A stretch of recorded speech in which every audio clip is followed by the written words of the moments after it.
Let's start today's lecture with a question. Is it mandatory to take the torque का equation जो अपन लिखते हैं about centre of मास, क्या ये ज़रूरी ही है? ऐसा नहीं है. We can have more options.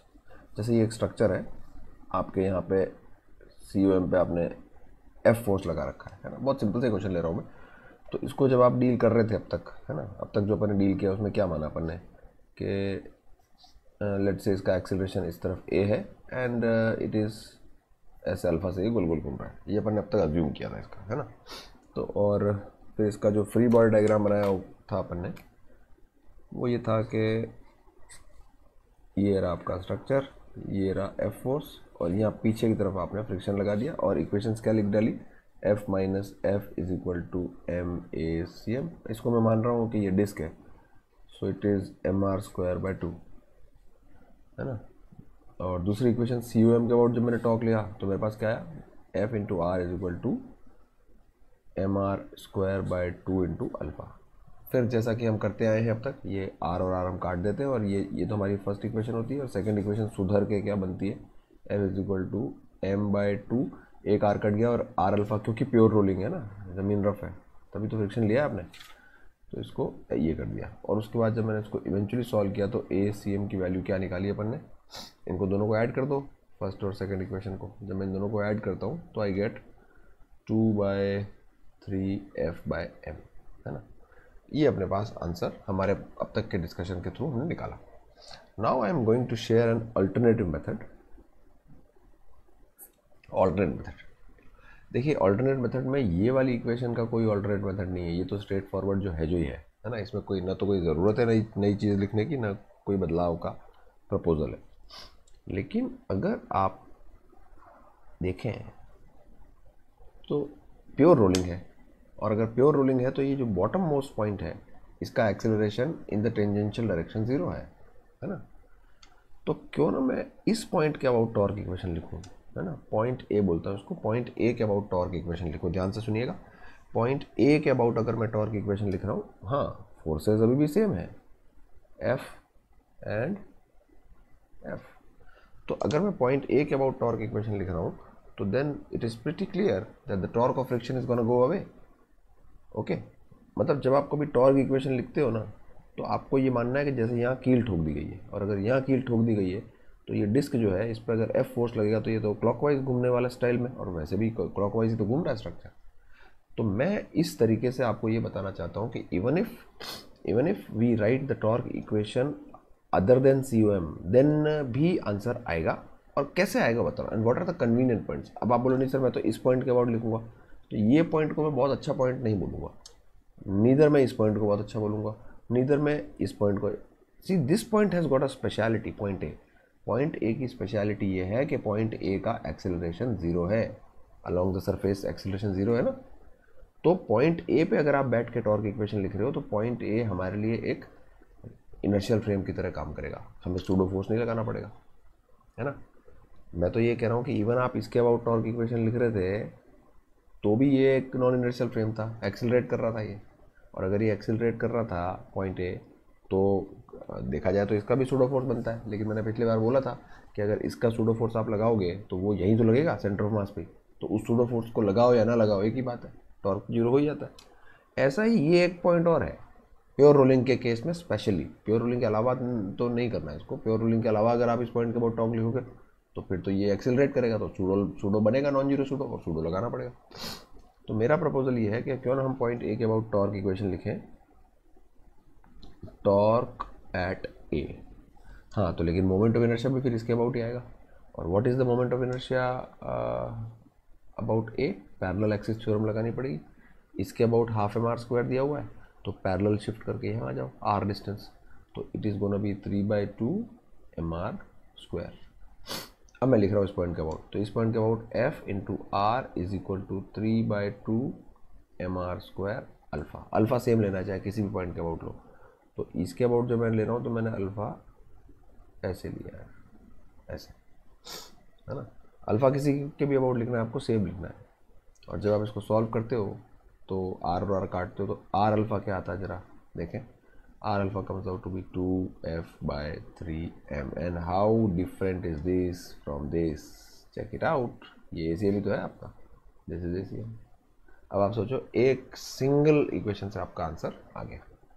So that is also one proposal जो हमें करना चाहिए और हमें हमारे नॉलेज में होना चाहिए. इसका एक बहुत बड़ा फ़ायदा है. देखो पिछली बार मैंने वो स्पूल वाला सवाल कराया था जो मैंने आपको एक्सपेरिमेंट करने को कहा था. एक वो स्पूल वाला सवाल था ना इस तरह का, ऐसा. And what I said was कि आप इसको खींचिए यहाँ पे, and many of you certainly got a thought कि ये ऐसा जाएगा और ये ऐसा घूम जाएगा, जिसको आपने गलत माना था. एक्चुअली में ये इधर जाना चाहिए था और ये ऐसा घूमना चाहिए था, है ना. This was the correct one. तो इसका मेरा प्रपोजल ये है कि आप क्योंकि टॉर्क COM के अबाउट देखते हो ना, तो इससे ये गलती टाइप का फील आ जाता है कि ये ऐसे घूमेगा तो आमतौर पे ऐसे घूमती हुई चीज़ तो इधर ही जाती है. मैं कह रहा हूँ कि इसमें भी तो प्योर रोलिंग हो रही है. क्यों ना पॉइंट A के अबाउट टॉर्क देखें. Just check tau at A.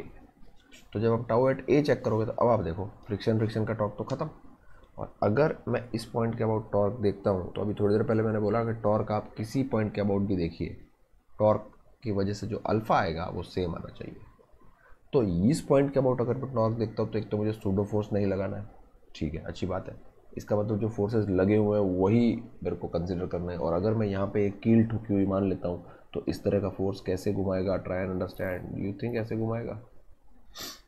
तो एटलीस्ट इस पॉइंट के अबाउट सिर्फ टॉर्क के बारे में सोचकर ही मुझे अल्फा पता पड़ गया, and I opted for this option. है कि नहीं? ऑसम. अगर आप bottom most point in the case of pure rolling के अबाउट टॉर्क देखते हो तो एटलीस्ट आपको, अगर कंफ्यूजिंग सिचुएशंस हैं तो उसमें आपको अल्फा का सेंस, अल्फा के ओरिएंटेशन की क्लैरिटी पता चल जाती है. This is one great thing, है ना. तो इस बात को ज़रूर से नोट करें, just to get sense of alpha. तो कोई कंफ्यूजन होगा ही नहीं इसमें, ठीक है. ओके, एक ये सवाल देखते हैं. एक इंक्लाइन प्लेन है, उसके ऊपर अपन ने एक स्फीयर को छोड़ दिया, M, R, ये हॉलो स्फीयर ले लेते हैं. 2/3 mr². हमने हॉलो स्फीयर का कम यूज़ किया, हॉलो स्फीयर ले लेते हैं, ठीक है. तो इसको कैसे डील करेंगे? ऑब्टेन एक्सीलरेशन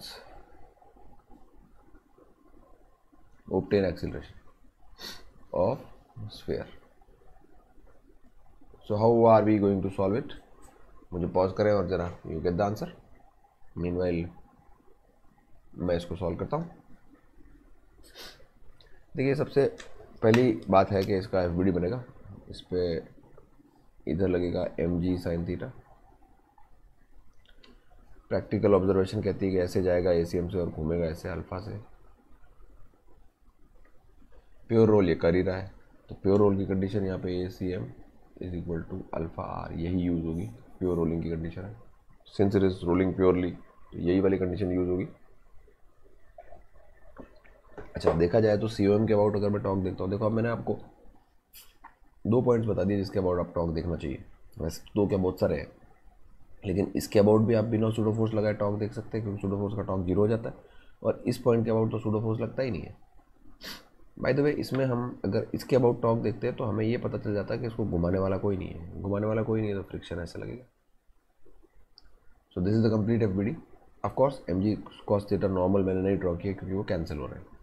अगर मैं इस पॉइंट के अबाउट टॉर्क लिखूंगा ना, तो मेरे पास सीधा अल्फा आ जाएगा. वो भी मैं आपको लिख के दिखाऊंगा. पहले मैं स्टैंडर्ड तरीके से करूँगा. मेरी पहली इक्वेशन होगी mg sin theta minus f is equal to MACM. And second equation will be about COM के अबाउट टॉर्क लिख रहा हूँ. FR is equal to 2/3 mr² alpha. तो दिस इज योर फर्स्ट. ये तो अपनी शानदार वाली है ही सही. सेकेंड में क्या करेंगे, ये R काट के R अल्फा को ACM लिखना है, ये यूज़ करके. तो I get F is equal to 2/3 MACM. So that is our second one. And if we simply add first and second, I get ACM as 3/5 G sin theta. ये मेरा ACM आ जाता है ना. जब मैं इसको ऐड करूँगा तो इधर आएगा 5/3, फिर उधर जाएगा 3/5 हो जाएगा. अब इसी को अगर एक ऑल्टरनेटिव थॉट के साथ करें और टॉर्क अबाउट पॉइंट ए लिखें, है ना, ये तो मैंने अबाउट ओ लिखा है, tau at O, this one is tau at O. अब मैं लिख रहा हूँ टाउ एट ए। जब मैं टाउ एट ए लिखूँगा तो मोमेंट ऑफ इनर्शिया मुझे सोचना पड़ेगा, क्योंकि देखिए इसके अबाउट 2/3 mr² होता है, तो मैं अगर पैरेलली आर शिफ्ट मारता हूँ, पैरेलल शिफ्ट मारता हूँ आर, तो mr² ऐड करना पड़ेगा ना इसके अंदर। सो टाउ एट ए होगा, अगर मैं इस पॉइंट के अबाउट टॉप लिख रहा हूँ तो फर्स्ट ऑफ ऑल ये इसके अबाउट देखने पर तो ये ऐसे घूमेगा, तो ये ऐसे तो घूम रहा है, सेम सेंस है ना। तो M G sine theta multiplied by R is equal to, moment of inertia हो जाएगा 2/3 mr², तो था ही, उसमें मेरे को क्या ऐड करना है, mr² और ऐड करना है पैरेलल एक्सिस थ्योरम के तहत, into alpha it, that's it.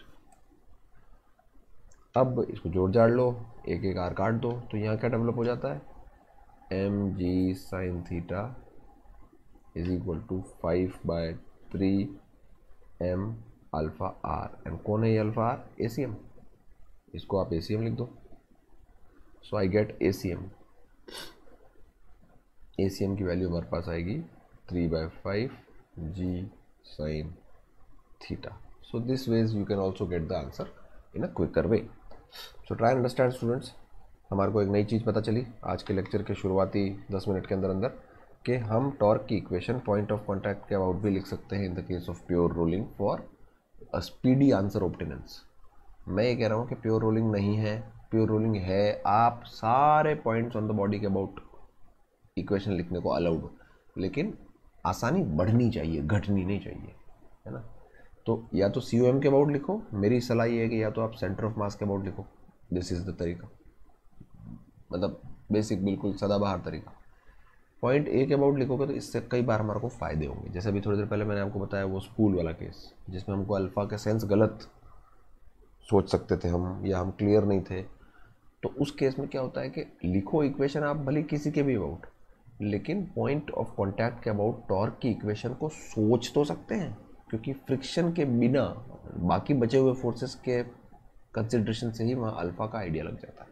Okay,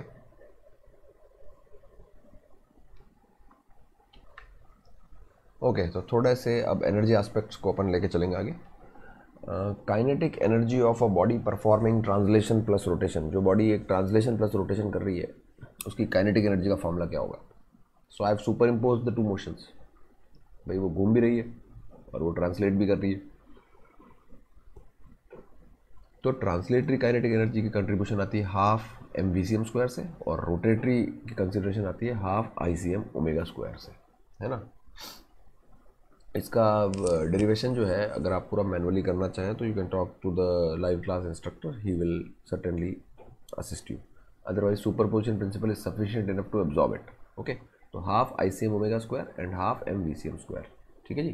तो ये हमारे पास total kinetic energy of a body performing translation plus rotation आएगा। The logic for accepting this is superposition of the two motions, दोनों का मोशन जोड़ दिया, I think it's fair enough to accept it. Okay, अब आप देखो कि एक स्पेशल केस है जिसका रिजल्ट मैं आपको लर्न करवाऊंगा, याद होना चाहिए, है ना। अब याद होना चाहिए तो वो स्पेशल केस है प्योर रोलिंग वाले केसेस। प्योर रोलिंग वाले केस में अगर आप स्टेशनरी फ्लोर पे बात करते हैं प्योर रोलिंग की, अगर आप pure rolling on the stationary surface की बात करते हैं तो वी सी एम और ओमेगा आर बराबर होता है, और अगर ऐसा है तो ये टर्म तो है जो है ना, सेकेंड टर्म तो है जो है, लेकिन फर्स्ट टर्म को देखो मैं क्या भर रहा हूँ, ये हाफ ओमेगा की जगह मैंने भर दिया V C M square by R square, है ना, ओमेगा की जगह मैंने यहाँ से भर दिया V C M square by R square, और मोमेंट ऑफ इनर्शिया की जगह मैं यहाँ लिखने वाला हूँ के एम आर स्क्वायर, क्योंकि इन जनरल देखो 4 स्ट्रक्चर अपन पढ़ने वाले हैं मोस्टली, बाकी तो दुनियादारी बहुत सारी होती है, बट मोटा मोटा 4 स्ट्रक्चर है हमारे पास, ring, disc, solid sphere, hollow sphere, ठीक है। रिंग डिस्क में अपने सिलेंडर भी आ गए, उसको छोड़ दो स्ट्रक्चर को तो नीचे गिर जाता ना, वो पिछली बार अपन ने जो मोमेंट ऑफ इनर्शिया क्लासेस की थी तो उसमें देखा था कि सॉलिड सिलेंडर और एक डिस्क का मोमेंट ऑफ इनर्शिया सेम क्यों है।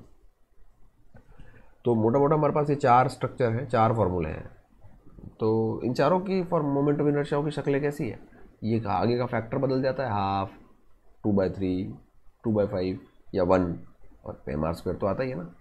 तो इस वजह से मैंने इसको ऐसे लिखा है। अब इसको थोड़ा सिंप्लीफाई करूँ अगर, तो ये आर स्क्वायर कट जाता है, and then what I can observe is this, that इन दोनों को अगर मैं जोड़ता हूँ तो हाफ एम वी स्क्वायर मैंने कॉमन ले लिया, अंदर आता है के प्लस वन। तो ये वन तो है ट्रांसलेटरी काइनेटिक एनर्जी और ये के है रोटेटरी काइनेटिक एनर्जी। इसका मतलब on a for a body performing pure rolling on a stationary surface the kinetic energy rotational is to kinetic energy translational has a ratio के is to one, है ना। मतलब जैसे अगर आप ये के क्या है, ये दिस के इज द कोएफिशिएंट ऑफ, जो आगे आता है ना मोमेंट ऑफ इनर्शिया में, एम आर स्क्वायर के आगे जो फैक्टर आ रहा है वो है ये के वही तो है। अब जैसे रिंग है, रिंग के केस में रोटेशनल काइनेटिक एनर्जी और translational kinetic energy when it is purely rolling on a stationary surface, ring के केस में 1:1 होगा, क्योंकि रिंग का मोमेंट ऑफ इनर्शिया होता है एम आर स्क्वायर। तो एम के आगे क्या लिखा हुआ है, 1 ही तो लिखा है। What is the moment of inertia of a ring? अगर मैं रिंग की बात करूँ तो रिंग का मोमेंट ऑफ इनर्शिया होता है एम आर स्क्वायर, तो यहाँ आगे क्या लिखा है 1। और ये अगर आप एक हॉलो स्फीयर की बात करो तो वो है 2/3 एम आर स्क्वायर। तो अगर एक हॉलो स्फीयर खोखला गोला लुढ़कता हुआ जा रहा है वी से और ओमेगा से, तो इसकी ट्रांसलेटरी काइनेटिक एनर्जी और रोटेटरी काइनेटिक एनर्जी का रेशियो पता है क्या होगा, ये, ठीक है, मतलब कम होगी। ट्रांसलेटरी काइनेटिक एनर्जी के कंपैरिजन में रोटेटरी काइनेटिक एनर्जी कम होगी। तो ये एक इंपॉर्टेंट चीज़ है कि जो फैक्टर आपने याद किया है वो फैक्टर आपके लिए एक जगह और हेल्पफुल है ना। किसी का moment of inertia for example 1/3 M are square है, तो जब वो स्ट्रक्चर प्योर रोल करेगा ऑन अ स्टेशनरी सरफेस, तो 1/3 एम आर स्क्वायर वाले मोमेंट ऑफ इनर्शिया वाले स्ट्रक्चर का rotatory kinetic energy is to translatory kinetic energy होगी 1/3:1। 1/3:1 कैन बी रिटर्न एज 1:3, है ना। तो अगर ट्रांसलेटरी काइनेटिक एनर्जी 3 जूल है तो ये कितनी होगी उसकी 1 जूल। इस रेशियो में आप बांट सकते हैं उसको। तो ये बहुत हेल्पफुल सा स्टेप है। अब ये मैंने आपके लिए एक चार्ट बनाया है रिंग के केस में। अब देखो, ring, disc, solid sphere, hollow sphere, मैंने 4 ही बोले थे। रिंग और डिस्क में आपके हॉलो सिलेंडर और सॉलिड सिलेंडर शामिल हो गए। तो what I have done is, सबसे पहले तो मैंने सबको प्योर रोल कराया वीसीएम से, और ऑफ कोर्स ओमेगा तो पोजेस करेंगी, और सबकी ट्रांसलेशनल काइनेटिक एनर्जी मैंने पहले लिख दी यहाँ पे, half M V square, half M V square, half M V square, half M V square, ठीक है। अब आपको ट्रिक क्या खेलनी है कि इसके करते रोटेशनल काइनेटिक एनर्जी लिखनी है। तो मैं जैसे एक का आपको डेरिवेशन करके दिखाता हूँ, डिस्क का करता हूँ, डिस्क का। तो अगर ये, भाई अभी मैंने आपको बोला k:1 होना चाहिए, इसका मतलब जो भी आपकी ट्रांसलेशनल काइनेटिक एनर्जी है उसको मैं k से मल्टीप्लाई कर दूँ तो रोटेशनल आ जाएगी ना।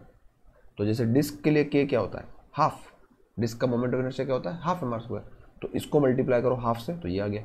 रिंग के केस में क्या होता है 1, तो इसको मल्टीप्लाई करो 1 से तो ये आ गया। सॉलिड स्फीयर के केस में इसको मल्टीप्लाई करो आप 2/5 से तो ये आ गया, और इसको मल्टीप्लाई करो 2/3 से तो ये आ गया, है ना। So I got the rotational kinetic energy for the following shaped structures, provided that they are purely rolling on a stationary surface.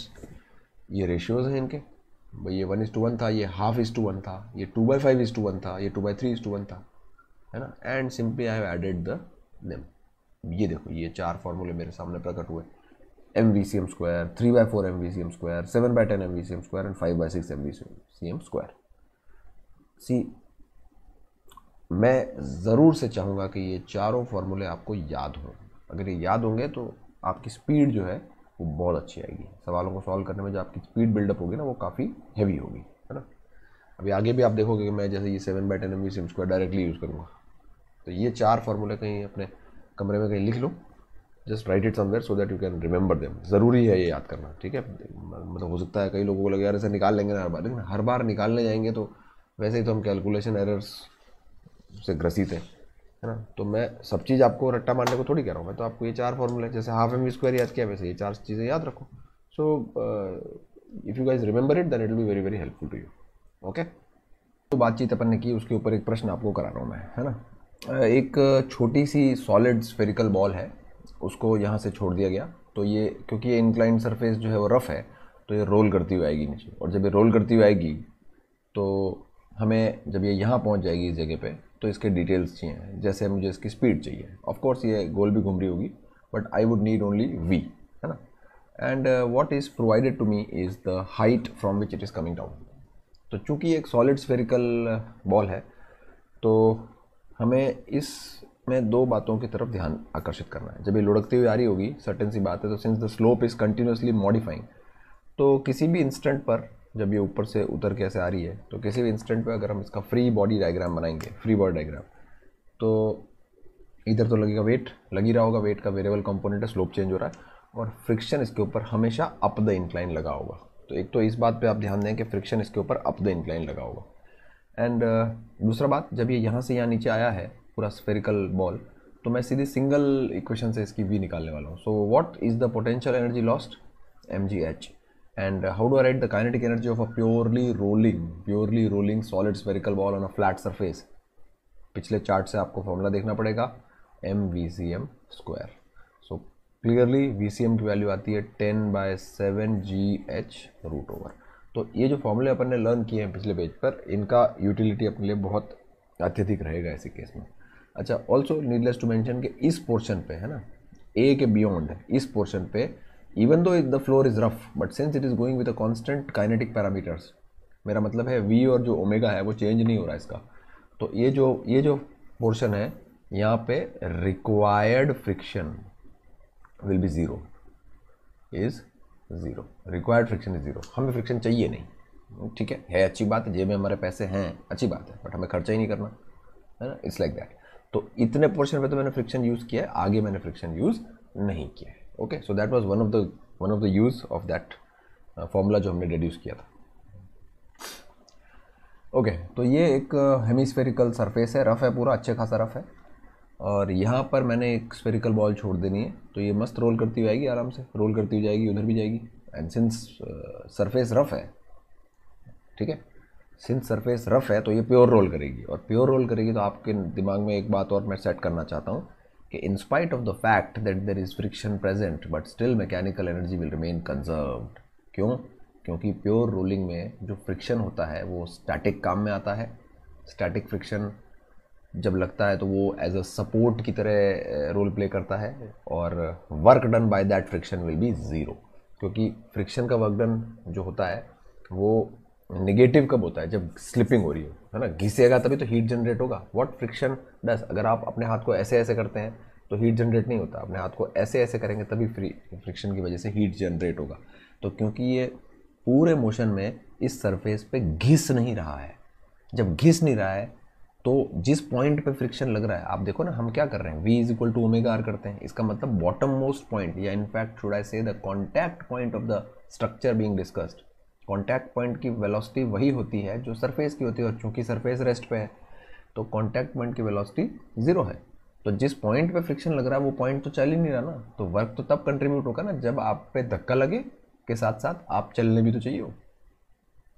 So work is said to be done when force is applied and the point at which the force is applied should move, so which is not moving at all. So work done by friction स्पष्ट zero है। ये logic आप पिछले वाले सवाल में भी देखे थे, मस्त लुढ़कता हुआ आया था, मैंने एनर्जी कंजर्व कर दी थी इंस्पाइट ऑफ द फैक्ट कि वो रफ था। तो आन देते हैं, हमसे क्या पूछा है, ये लुढ़कता हुआ आएगा यहाँ पे, और बॉटम मोस्ट पॉइंट पे जब ये आएगा यहाँ पे तो नॉर्मल रिएक्शन पूछा है। सो लेट इट लुढ़कता हुआ come down. So what is the distance descended, भाई ये इस तरह का सरफेस है, आप यहाँ थे at the central level, now you come here, so what is the distance you have come down, ये। सो ये डिस्टेंस कितना है, r माइनस आर, ये भी कंसिडर करना है यहाँ पे बॉल स्मॉल नहीं दी हुई है। So by the way, so energy lost लिखता हूँ मैं, what is the potential energy lost, mg r minus R, and that is equal to, sphere है सॉलिड, 7/10 mvcm स्क्वायर। तो इससे मेरे पास vcm का वैल्यू आ जाएगा, क्या आता है, 10/7 g r माइनस आर, ठीक है जी। अब उसके बाद जब ये बॉटम पे आया होगा यहाँ पे, तो क्लियर सी बात है कि इसके ऊपर क्या क्या फोर्स लग रहे होंगे। एक तो लग रहा होगा वेट, के अलावा सेंट्रीफ्यूगल फोर्स, क्योंकि देखिए इसका सेंटर ऑफ मास इस रेडियस पे सर्कुलर मोशन करेगा ना, तो यहाँ पे एक सेंट्रीफ्यूगल फोर्स लग रहा होगा, वो होगा mvcm, जो भी velocity of centre of mass है, mv square by radius on which it is moving, r minus R, और ये दोनों कौन बैलेंस कराएगा, नॉर्मल। सो क्लियरली हम नॉर्मल निकाल सकते हैं। So normal comes out to be what, mg plus mvcm square by r minus R, तो m इसी को स्क्वायर कर ले आप, 10g r minus R by 7 by r minus R, तो ये r माइनस आर तो कट भी गया, ठीक है। तो इससे मेरे पास जो आंसर है वो क्लियरली क्या आता है, that you can easily obtain as 17 mg by 7। So this is gonna be your answer. Okay, normal reaction. तो इसमें देखिए सर्कुलर मोशन के फंडामेंटल्स भी लग गए। इसमें आपको एक शिक्षा मिली कि भाई इवन तो the body is rotating about it self, but ये दो तरह के सर्कुलर मोशन यहाँ ऑब्जर्व कर सकते हो आप, रोटेटरी मोशन। तो ये जो स्ट्रक्चर है ये खुद के अबाउट तो घूम ही रहा है, जैसे अर्थ घूमती है खुद के अबाउट और सन के अबाउट भी घूमती है। तो सेंट्रीफ्यूगल फोर्स जो है वो सेंटर ऑफ मास पे लगता है। और तो ये एक प्रश्न है जो हम देखते हैं, उसी सीक्वेंस का है। यहाँ से मैंने एक स्फेरिकल पार्टिकल को छोड़ दिया, सॉलिड स्फेरिकल पार्टिकल है, वो रोल करता हुआ आएगा इस रफ सरफेस पे, मस्त रोल करता हुआ आएगा। और जब वो यहाँ रोल करता हुआ आएगा उसके बाद फिर वो हवा में फ्लाइट लेके गिरेगा आगे जाके, है ना। तो लेट इट कम, आने दो, और उसके बाद यहाँ से आगे जाएगा। तो हमारे दो पार्ट्स हैं, एक तो ये प्रोजेक्टाइल मोशन करके जब हवा में जाएगा आगे, तो ये एक्स डिस्टेंस एक तो उसने पूछा है।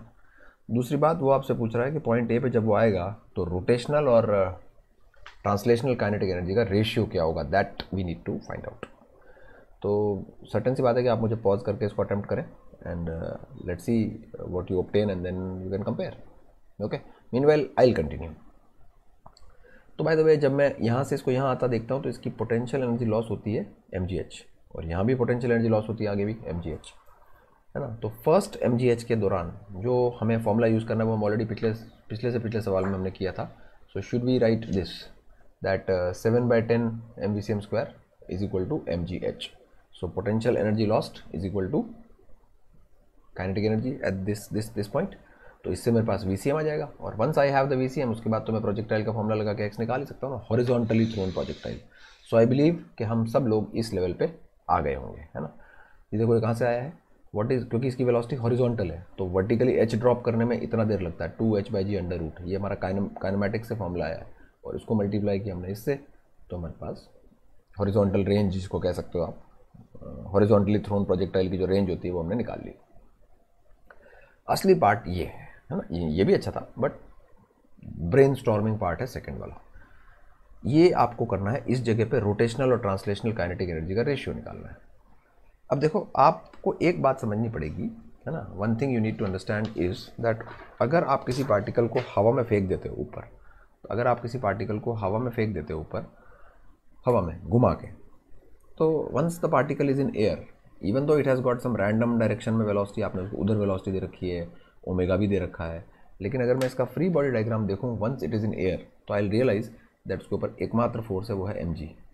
और अगर मैं COM के बाद टॉर्क चेक करूँगा तो mg का कोई टॉर्क नहीं है, और अगर mg का कोई टॉर्क नहीं है तो mg अपना जो फोर्स वाला एस्पेक्ट है वो तो इफेक्ट तो डालेगी। फोर्स का इफेक्ट होता है एक्सेलरेशन प्रोड्यूस करना, तो वो इफेक्ट तो आएगा ही आएगा, लेकिन जो टॉर्क वाला इफेक्ट है इसका वो नहीं आएगा। इसका मतलब जो ओमेगा है that is not going to change once it comes in air. तो ये मस्त हवा में जब जा रहा है तो इसका ओमेगा चेंज नहीं होगा, that you have to understand, है ना। इसका ओमेगा चेंज नहीं होगा, तो ठीक है, ओमेगा चेंज नहीं होगा। अब अपन क्या करें, now what we need to do is, तो अब मेरे को ये देखना है कि अपना पार्टिकल जब यहाँ से यहाँ आया तो भी उसने h हाइट डिसेंड किए, और यहाँ से यहाँ भी उसने h ही हाइट डिसेंड किए। मतलब उसकी पोटेंशियल एनर्जी में जो ड्रॉप आया है वो फर्स्ट स्टेप में आया mgh और सेकंड में भी आया mgh। हम ये जानते हैं कि in case of a purely rolling solid sphere, जो ट्रांसलेशनल जो rotational is to translational kinetic energy होती है 2/5:1। In other words I can say 2:5। In further other words I can say 2/7 and 5/7 out of 1 के 2 piece कर दिए ना मैंने, ठीक है।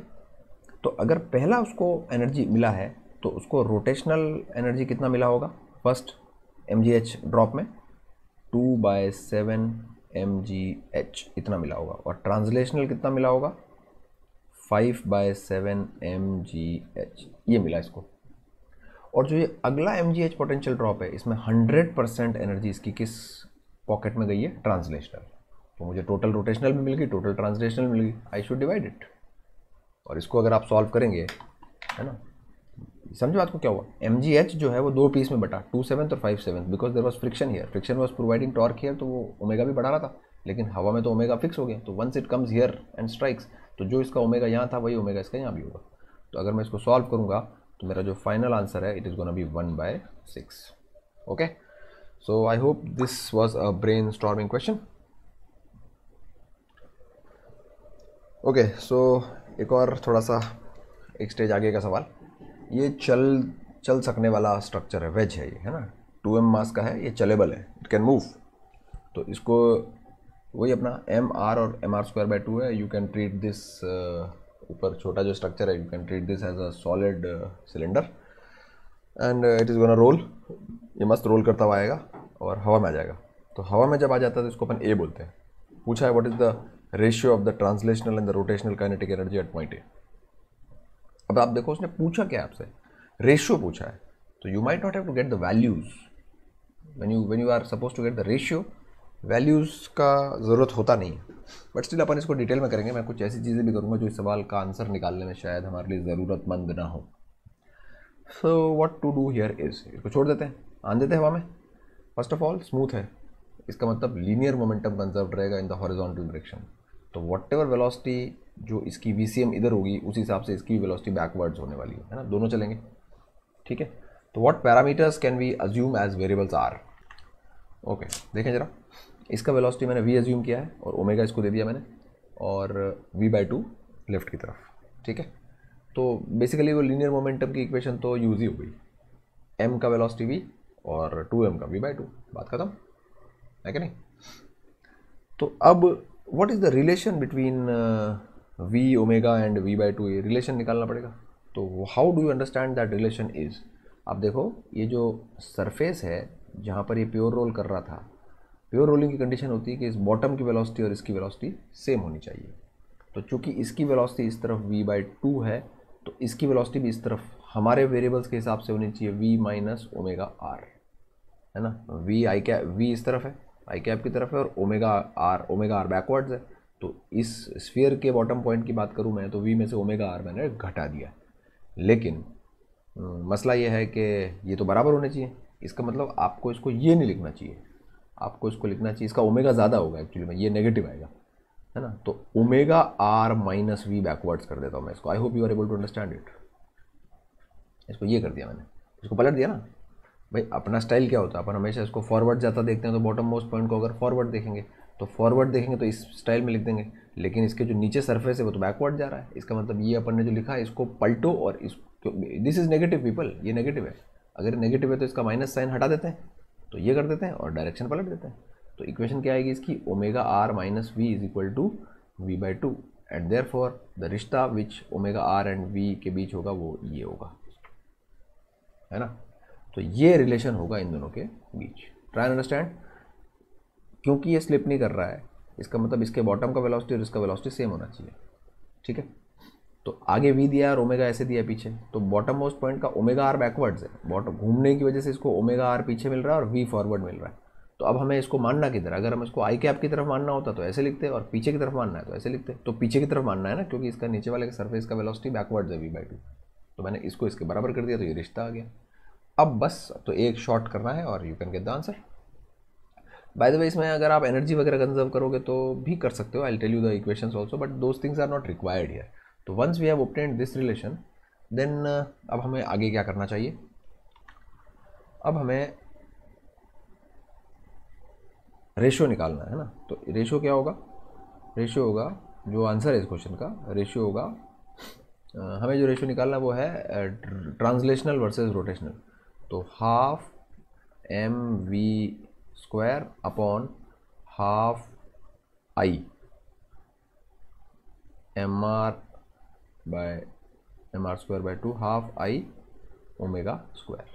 तो इसको आप सॉल्व करेंगे तो इसमें काफ़ी चीज़ें कटपट रही हैं, और उसके बाद you can get v by omega r. इस ऊपर वाले रिश्ते से v बाय ओमेगा आर की वैल्यू आ रही है 2/3.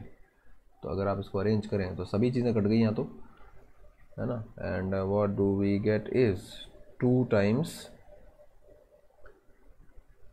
ये वाला 2 ऊपर आ जाएगा कूद के, बाकी सारे कचरे तो कट गए. और v बाय ओमेगा आर की वैल्यू क्या दी हुई है, v बाय ओमेगा आर की वैल्यू यहाँ से आ रही है 2/3. तो 2/3 का स्क्वायर करो तो 4/9. So I think this will be the answer. तो हमारा आंसर रेशियो इस क्वेश्चन का क्या हो जाएगा, 8/9. ये आंसर आपको करना है. अच्छा, इसके अलावा भी एक बात मैं कहना चाहूँगा इस सवाल में, इसके अलावा भी एक बात मेरे पास है कहने के लिए आपसे, वो है कि ये देखिए, है ना, ये देखिए, what is the potential energy lost by this fellow. The potential energy lost by this fellow is mgh. तो mgh इज इक्वल टू, इन तीनों की काइनेटिक एनर्जी लिख रहा हूँ मैं. अब मैं आपको यहाँ पे एक बात से आगाह करना चाह रहा हूँ कि डोंट यूज़ वो shortcut formula of total kinetic energy वाला, वो जो मैंने 4 लिखवाए थे ना, क्योंकि वो फॉर्मूले वैलिड किसके लिए हैं? Those formulas are valid only for pure rolling on stationary surfaces. एक सेकेंड, और यहाँ पर क्या स्टेशनरी सरफेस पे प्योर रोलिंग नहीं हो रही है, ठीक है। तो आपको सारी एनर्जीज अलग अलग लिखनी पड़ेगी। तो इस स्फीयर की लिखी मैंने हाफ mv², इस वेज की लिखी मैंने हाफ 2m इंटू जो भी इसकी वेलोसिटी स्क्वायर, और इसकी rotational kinetic energy half i⍵²। Okay, तो ये तो क्या रिश्ता अपन ने निकाला ही था, ये रिश्ता इसमें भी यूज़ करके you can get the exact value of v and omega and all this that. हालांकि ये सही है, बट इस सवाल के लिए यूजलेस है, इस क्वेश्चन के लिए ये यूजफुल नहीं है। ओके, आज की क्लास का और एक लेवल अचीवर क्वेश्चन है, मतलब आज की क्लास में आपको थोड़ा सा ज़्यादा दिमाग घिसना पड़ गया होगा, दैट आई कैन फील। तो ये एक स्क्वायर प्लेट है, स्क्वायर प्लेट 2 रस्सियों से टंगी हुई है इक्विलिब्रियम में। हमने ये वाली रस्सी काट देनी है, तो जैसे ही हम ये रस्सी काटेंगे, रस्सी आपको इमीडिएटली इस पॉइंट का एक्सेलरेशन निकालना है। जैसे ये रस्सी कटेगी, you have to immediately find the acceleration of this point. Okay, so try it off, कर सकते हैं ट्राई इसको बिल्कुल, क्योंकि जैसे ये कटेगा एकदम से तो प्लेट का ओरिएंटेशन चेंज होने नहीं वाला है, सब कुछ वही रहेगा, बस ये डिलीट हो जाएगा। तो clearly you can think of the free body diagram and तो मुझे पॉज करके एक बार ट्राई तो करो, गलत सही तो एक अलग एस्पेक्ट है। तो स्टूडेंट्स, जो फ्री बॉडी डायग्राम जो हम सोच रहे हैं वो ये होगा, mg इधर, टेंशन इधर, एंड प्रैक्टिकली अगर इस तरफ की रस्सी कट गई है तो ये घूमेगा तो ऐसे ही, और सेंटर ऑफ मास नीचे जाएगा, दैट वी कैन विजुअलाइज, सोच सकते हैं अपन ऐसा। तो क्या हम इक्वेशंस लिख सकते हैं इसकी? भाई mg - t इज MACM, और सेंटर ऑफ मास के अबाउट, क्योंकि सेंटर ऑफ मास एक्सेलरेट कर रहा है, सूडो वूडो से बचना है, तो बेस्ट पार्ट रहेगा कि हम इसके अबाउट टॉक लिख दें। अच्छा, इसके अबाउट भी टॉक लिखने के आपके ख्याल मन में आ सकते हैं, लेकिन ये तो खुद ही चल रहा है, इसका तो एक्सेलरेशन पूछा है, और इसका एक्सेलरेशन जब पूछा है, तो जब इसका एक्सेलरेशन पता भी नहीं है आपको, तो फिर इसके अबाउट टॉक लिखना समझदारी नहीं होगी, है ना, it won't be a smart step. तो मैं इस पॉइंट के अबाउट टॉक नहीं लिखूंगा, तो COM के अबाउट लिखूंगा। COM के अबाउट टॉक लिखने की आसानी क्या होगी? Tension into shortest distance which is L/2 sorry, L इसकी चौड़ाई मानी L/2। सो आई होप कि हम सब इस बात को एक्सेप्ट करेंगे कि these are the 2 equations which I am interested. So mg - t is MACM downwards, ये आ गया। इसके अलावा tension into L/2 is equal to I alpha, ये I स्क्वायर प्लेट का मोमेंट ऑफ इनर्शिया ध्यान करो, स्क्वायर प्लेट का मोमेंट ऑफ इनर्शिया ध्यान करो, बिल्कुल शुरुआती लेक्चर्स में इसके अबाउट क्या बताया था, ma²/6, A was the side, यहाँ पे साइड L है, तो ml²/6 alpha. So I clearly have the 2 equations, लेकिन दिक्कत ये है कि अननोन 3 है, ACM, अल्फा और टेंशन, और ACM और अल्फा में रिश्ता हमें नहीं पता, तो वो रिश्ता हमें निकालना है, व्हाट इज़ द रिलेशन। तो उसके बारे में तुम्हारे क्या ख्यालात हैं people? Let me show you the original diagram. ये देखिए आप, अगर मैं इस रस्ते को काट देता हूँ यहाँ से, तो पॉइंट A जो है, इसका एक्सीलरेशन पूछा है।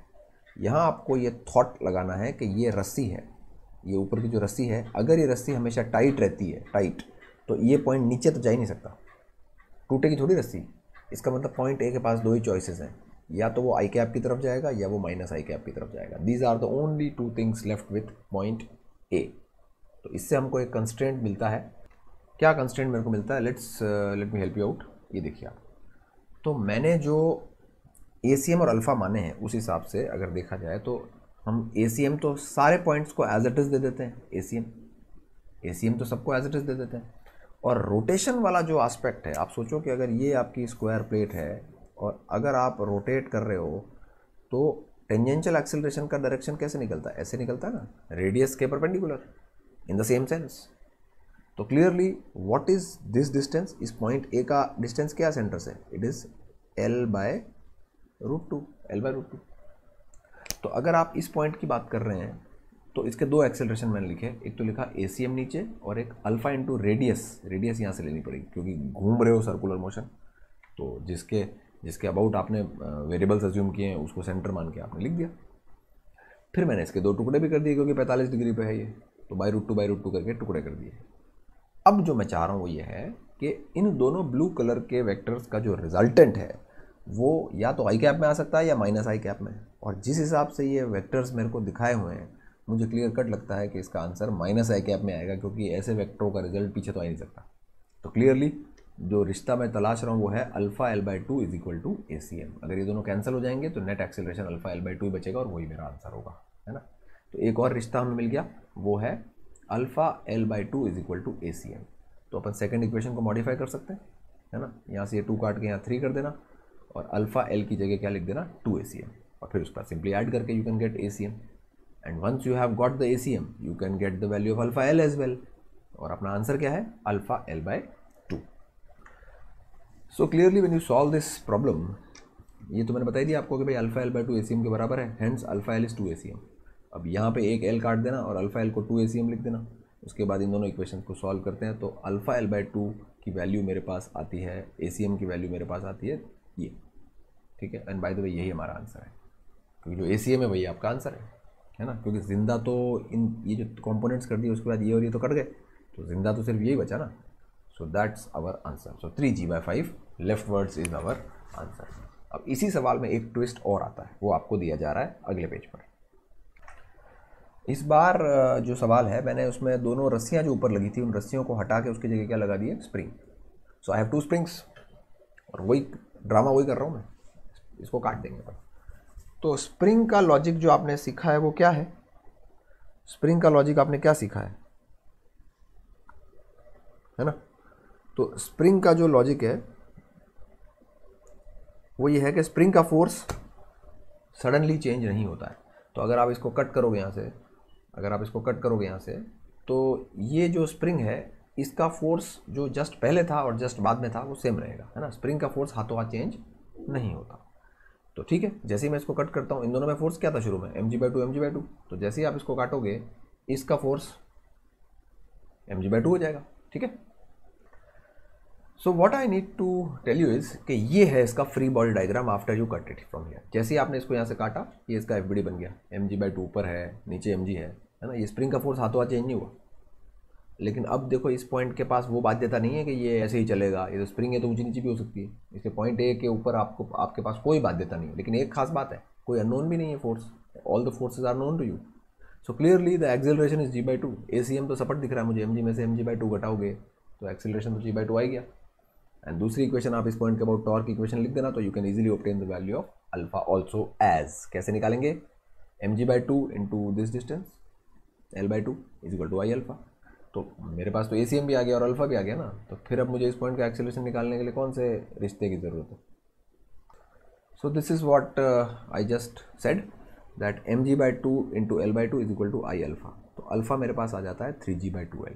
तो मेरे पास अल्फा भी आ गया और ACM भी आ गया। अब मैं पिछले वाले सवाल से जो हमको डायग्राम मिला था वो डायग्राम मैं बना के रखा हूँ आपके लिए यहाँ बगल में। देखिए ये वही डायग्राम है। ACM तो होता है नीचे की तरफ, और सेंटर ऑफ मास के हिसाब से जो अल्फा के टर्म्स में इसका टेंजेंशियल एक्सीलरेशन है वो उधर आएगा। अल्फा l/2, इसके मैं 2 टुकड़े भी कर दूंगा, अल्फा l/2 ऊपर, अल्फा l/2 साइड में, और नीचे g/2, ठीक है। तो मेरे को बेसिकली इसका और इसका इन तीनों का रिजल्टेंट निकालना है। अच्छा क्लियरली यहाँ से आप देखो अल्फा l/2 की वैल्यू क्या आती है। अल्फा l/2, क्योंकि मुझे अल्फा l/2 भरना है ना यहाँ पे, तो अल्फा l/2 की वैल्यू आ रही है 3g/4। So I have got 3g/4 ऊपर, 3g/4 इधर और g/2 नीचे। इन तीनों को मैं जोड़ देता हूँ, तो I can get the net acceleration after just wait. Okay, so after I feed in the values of alpha l/2 instead of the blue arrows, I get this vectorial summation, जिसको मैं पूरा सम अप करूँगा तो मेरे पास ये आएगा। And then अगर आपको इसको मैग्नीट्यूड में इंटरेस्टेड है आप, तो स्क्वायर एंड अंडर रूट करें, तो g/4 तो बाहर आ जाएगा, और 3 square plus 1 square under root is 10√10। So therefore this is the overall answer of this question. Okay, तो इससे ये है कि हमें 2 चीज़ और सीखने को मिली कि अगर हम सडनली किसी सिस्टम में कोई ऑल्ट्रेशन करते हैं, चाहे वो स्प्रिंग से बना हो चाहे वो रस्सी से बना हो, तो अपन कैसे उसको केटर करने चाहिए। ऑलराइट, ओके, ये एक सवाल है जो आपके लिए छोड़ रहा हूँ मैं, जरा इसको देखें। ये 2 सिलेंडर्स हैं, इनके ऊपर एक कॉमन रस्सी लपेटी हुई है, and both the cylinders are going like this, है ना, ऐसे भग रहे हैं। ये रस्सी हमेशा टॉट रहेगी, ऐसा कहा गया है, रस्सी हमेशा टॉट रहेगी। तो ये मस्त घूमते हुए जा रहे हैं ऐसे। तो A1 अल्फा 1, A2 अल्फा 2, और ये L दिया हुआ है, ठीक है। तो आपसे पूछा है what is d2l/dt2, d2l/dt2। More than one correct question है ये, more than one correct, let me be very clear, more than one correct question है ये। तो आपसे पूछा है what is the value of d2l/dt2, ठीक है। तो ये आपको अटेम्प्ट करना है, एंड सोच समझ के करना, इसमें कोई भी शॉर्ट ट्रिक मतलब कोई भी गलत फंडामेंटल लगा दोगे तो गड़बड़ हो जाएगी। सो d2l/dt2 है ना। तो फर्स्ट हिंट इसमें सिर्फ यही है कि first identify what l is and then certainly you can find out what is the double derivative of modification of l, है ना। तो क्या ठीक है, अब आपसे अभी फ़िलहाल तो लाइव मुलाकात हो रही है, ये I am coming in front of you just now and let's hope कि ये चीज़ें आपको समझ में आ रही होंगी। आई रियली एक्सपेक्ट कि आप इसका जो भी आपको सवाल लगता है ऊपर से निकल गया या समझ कम लगा उसको फिर से पीछे करके सुनो, क्योंकि I am trying to shrink the videos to 1 hour and live classes के साथ कॉम्बिनेशन के साथ आपकी अंडरस्टैंडिंग काफ़ी अच्छी होनी चाहिए। ओके, अगला प्रश्न आपके सामने आ रहा है। एक लंबा पट्टा है, अब इसमें स्लिपिंग होगी है ना, थोड़ा सा डिफरेंट है, इसमें फ्लेवर थोड़ा डिफरेंट डाला गया है। ये एक लंबा पट्टा है 2m मास का, इसके ऊपर अपन ने एक घूमता हुआ डिस्क या सॉलिड सिलेंडर कह दो आप रख दिया है, मतलब घुमाया और इस पट्टे के ऊपर रख दिया, घूमता हुआ जेंटली रख दिया, वी डिड नॉट ऐसे पटका नहीं। तो सवाल सिर्फ इतना है कि ऑब्टेन द डिटेल्स, है ना, obtain the details once the slipping ceases. Question क्या है, obtain the details, obtain the details after slipping ceases, slipping stops. क्योंकि डेफिनेट सी बात है, घूमती चीज़ को आप रख दोगे इसके ऊपर तो घिसेगा, घिसेगा तो कुछ तो करेगा ना, फ्रिक्शन। हालांकि फ्लोर स्मूथ है और इसके ऊपर पट्टा जो है, इसके ऊपर का ऊपरी सरफेस रफ है। तो we need to find out several things, so let's proceed. हाँ जी, तो जैसे ही मैंने इसको इसके ऊपर रखा, आप देखो ये घूम रहा है, ठीक है। अगर ये घूम रहा है क्लॉकवाइज तो इसके ऊपर घिसाई को रोकने के लिए जो फ्रिक्शन लगेगा बॉटम पे, बॉटम ऐसे घिस रहा है ना, इसका bottom is going backwards, backwards मतलब लेफ्टवर्ड्स। तो इस बॉटम पे ज़मीन जो है, पट्टा जो है, पट्टे का अपर सरफेस फ्रिक्शन लगाएगा राइट साइड। तो ये देखो ब्लू कलर के एरो से मैंने μmg लगा दिया एंड उसका न्यूटन थर्ड लॉ पे ये खुद भी एक्सपीरियंस करेगा। तो इस μmg से इस पट्टे का जो 2m मास का पट्टा है, इसका एक्सेलरेशन होगा μg/2, ठीक है जी। और इसके क्या लक्षण दिखते हैं मुझे, इस ऐसे फोर्सेस की वजह से इसका ACM तो होगा राइट साइड और इसका जो अल्फा होगा वो होगा एंटी क्लॉकवाइज। सेंटर ऑफ मास के अबाउट आप देखो, एंटी क्लॉकवाइज इसका अल्फा होगा, मतलब जो ओमेगा क्लॉकवाइज है उसको ये कम करेगा, है ना।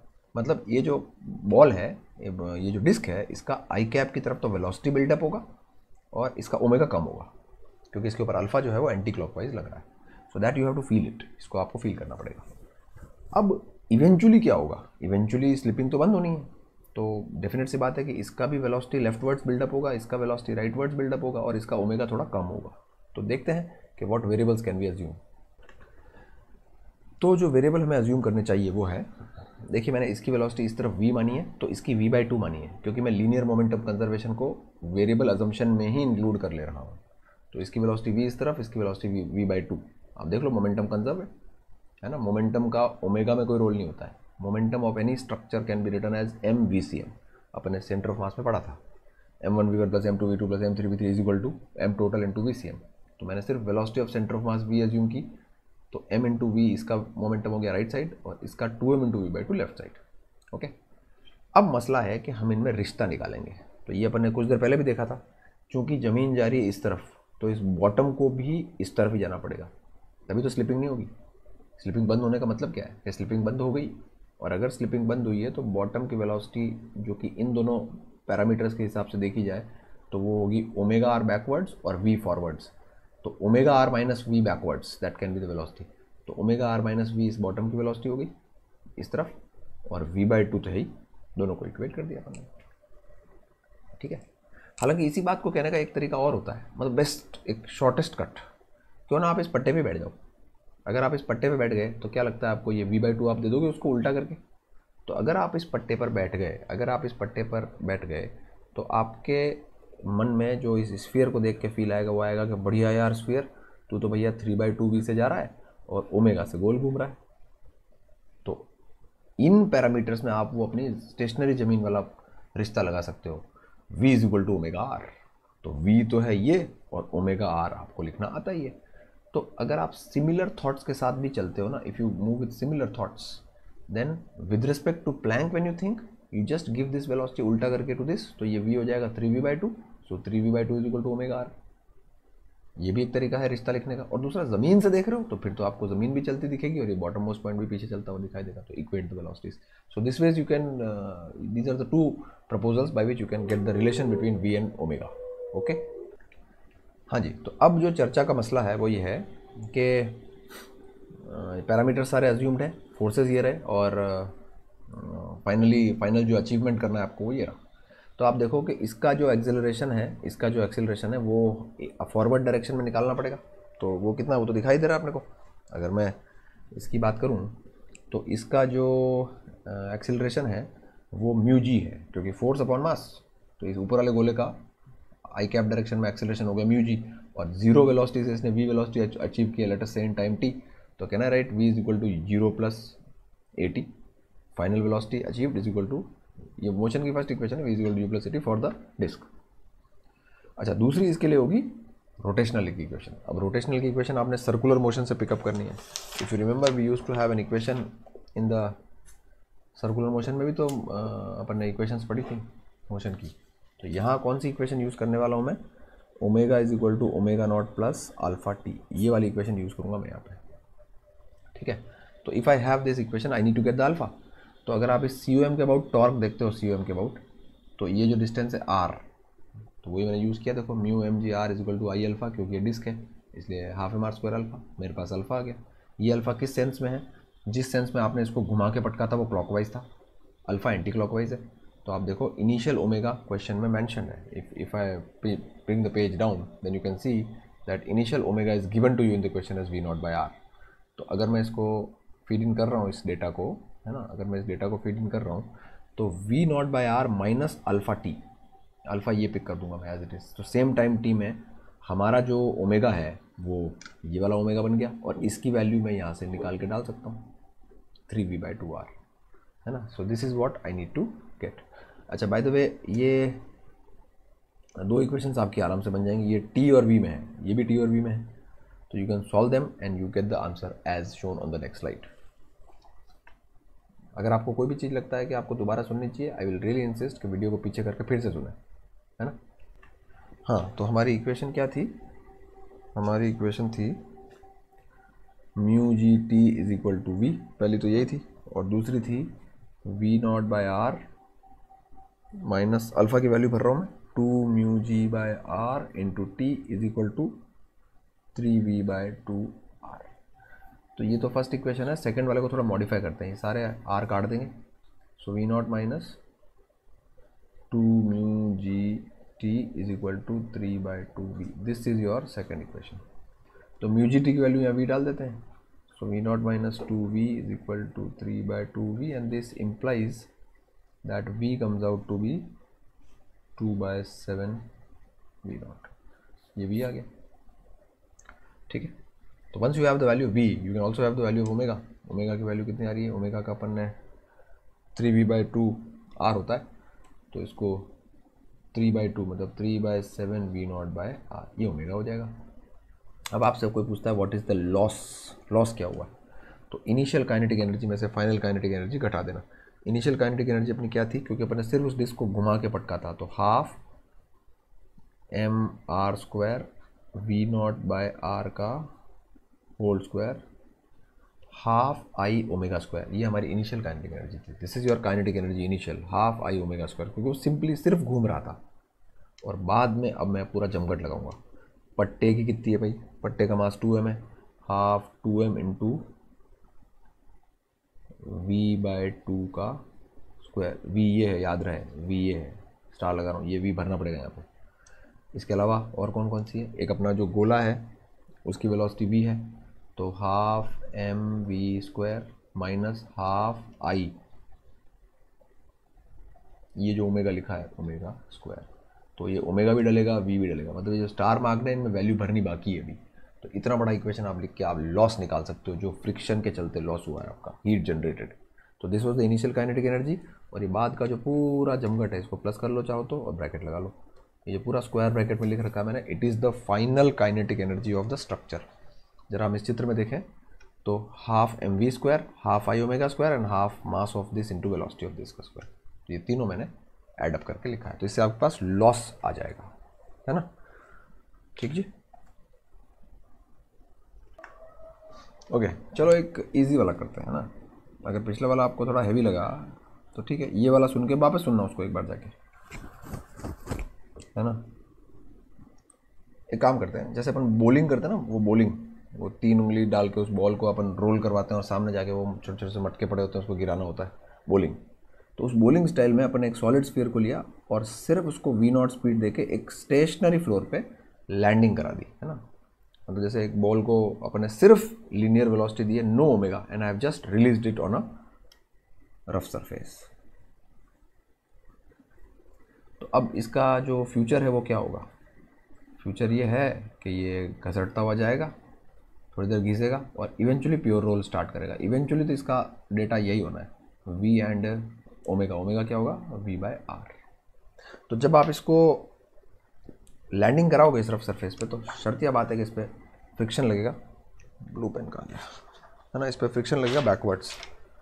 The only force which it is going to experience is friction. It is relatively simpler than the previous one. Friction लगेगा इसके ऊपर। अच्छा, ये सॉलिड स्फीयर है तो इसका डिटेल MR 2/5 MR² है, ठीक है। तो इसको आप लैंडिंग करवा दो तो ये घसता हुआ ज़मीन पे स्टार्ट करेगा, और जब ये घस रहा होगा इसके ऊपर तो ये फ्रिक्शन इसके ऊपर लग रहा होगा। तो अब हमें ये फाइनल पैरामीटर्स निकालने हैं कि जब ये स्लिपिंग बंद होगी तो क्या होगा। पिछले वाले क्वेश्चन में आप सोचो, मैंने उसको घुमा के रखा था एक पट्टे पे, है ना। तो शुरू में घिस रहा था, फ्रिक्शन ने फिर घिसाई बंद करवाई और फाइनली प्योर रोल वाली कंडीशन, मतलब विदाउट स्लिपिंग वाली कंडीशन जनरेट हो जाती है। So what we need to understand here is कि इसको अपन ने वेलोसिटी देके इस रफ सरफेस पे लैंडिंग करा दी। अब ये घस रहा है, जब ये घस रहा है इसके ऊपर तो व्हाट डू वी एक्सपेक्ट कि ये सॉलिड स्फीयर है। अगर ये सॉलिड स्फीयर है तो इसके ऊपर चूंकि फ्रिक्शन म्यू mg लग रहा है, तो आई अंडरस्टैंड कि इसका जो एक्सेलरेशन है वो तो म्यू जी होगा बैकवर्ड्स, क्योंकि force upon mass is the acceleration. दूसरा, ये एक इस तरह का अल्फा एक्सपीरियंस कर रहा होगा, तो वो भी मेरे को फाइंड आउट करना है। तो वो मैं कैसे फाइंड आउट करूँ? COM के अबाउट टॉक निकालता हूँ। Mu mg into R is equal to 2/5 MR² alpha, and alpha therefore comes out to be 5/2 mu g/R। ये अल्फा आ गया। अच्छा ठीक है, तो मेरे पास एक्सीलरेशन भी आ गया और अल्फा भी आ गया। अब मैं जानता हूँ कि ये V0 को V बनना है और ओमेगा तो इसके पास था ही नहीं, तो जो इसके पास ओमेगा 0 ओमेगा था उसको V/R बनना है। तो मोशन की 2 इक्वेशंस लिखता हूँ मैं, है ना। I think this is going to add up into your concept. ये सुन के पिछला वाला फिर से सुनना अगर थोड़ा बहुत दिक्कत लग रही है। हाँ, तो मैं मोशन की इक्वेशन लिख रहा हूँ। Initial velocity V0 minus mu g into time taken t will fetch me V। ये भी मिल गया मुझे, है ना। और रोटेशनल की लिखूँ तो मेरे पास कोई ओमेगा नहीं था, प्लस ये जो सड़ा सा अल्फा है 5/2 mu g/R into t, and I will develop V/R। तो once I get these conditions, ये कंडीशंस मेरी आ जाती है, उसके बाद तो स्लिपिंग बंद हो गई, तो फ्रिक्शन बंद हो जाएगा और हॉरिजॉन्टल सरफेस पे वो प्योर रोल करता ही चला जाएगा आगे। तो इसको आप सॉल्व कर सकते हैं।